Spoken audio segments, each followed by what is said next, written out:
Okay, so we started to come in a little over a year ago, and we never actually knew Eastside on the East Side at the Eastside campus.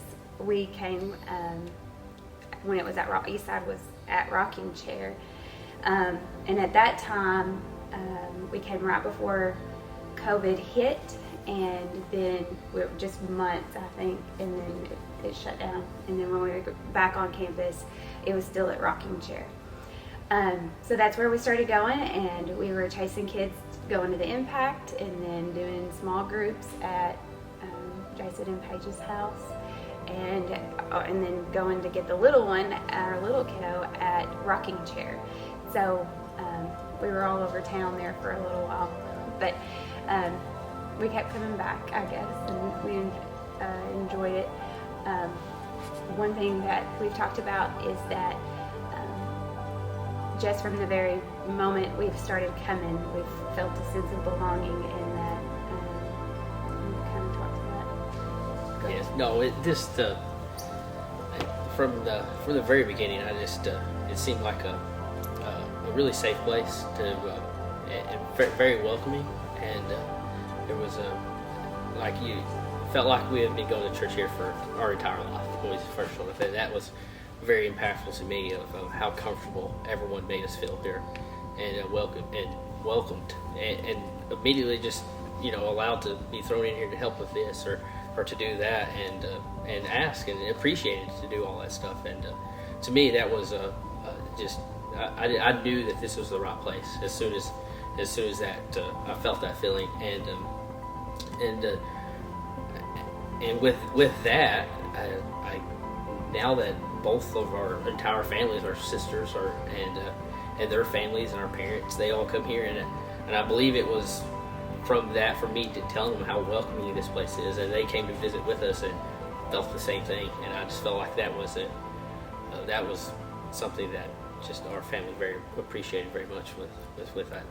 Yeah, it really wasn't about the building. It was really about the people and the. Yeah, and with the building too, I knew that we knew that there was workings of trying to build a building and all that, and I have an understanding of how difficult that can be, and I never felt or seen any dysfunction with that, and with the process of trying to build all that, and I understand on how stressful that is on a staff and a congregation, of how that could throw in some problems, and I never felt any of that, even through that process of dealing with COVID and building. Yeah. So, I guess a personal story within the past year then is, let me tell you about Sidewalk Chalk. So our oldest is 16, Jada. She's a member of the youth group, and when we first started coming here, she very much keeps to herself, and she still does, but at the time she very kept to herself all the time. No matter if she was at home, Walmart, school, it didn't matter, she kept to herself.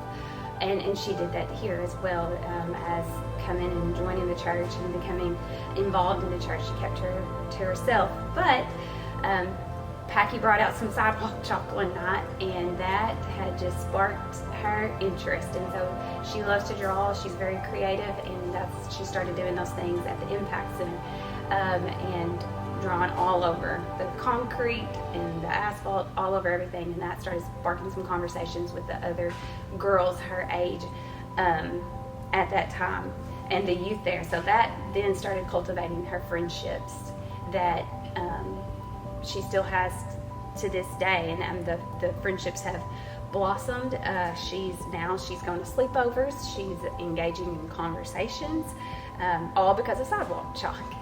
At first it was Sidewalk Chalk, but also because of the members and the leaders just continuing to pour into her, and the church just showing Christ's love to her, and even challenging her to they speak to her every time in the hallway. Somebody's going to speak to her, and that motivates her to talk back and know that she's cared for, and that she is loved. So now she's continuing to go to Sunday school. She doesn't miss the church service. She doesn't like to miss anyways. And she says if you ask her about these friendships, she would say that it's worth everything to her. having Jada go to friends' houses, her reminding us not to make her late for church, and then being the first on the floor for church clap even is something we never thought would have happened, and that goes for us above and beyond what we thought, and then as we know, above and beyond what God is able to do. And that's not anything we ever really prayed for, but we'll take it, and we definitely give Him all the glory for that, and we thank Him for that. But also thank you, Packy, for the sidewalk chalk. And we appreciate that. We also thank you for allowing God to use you and God's power to work through you as well.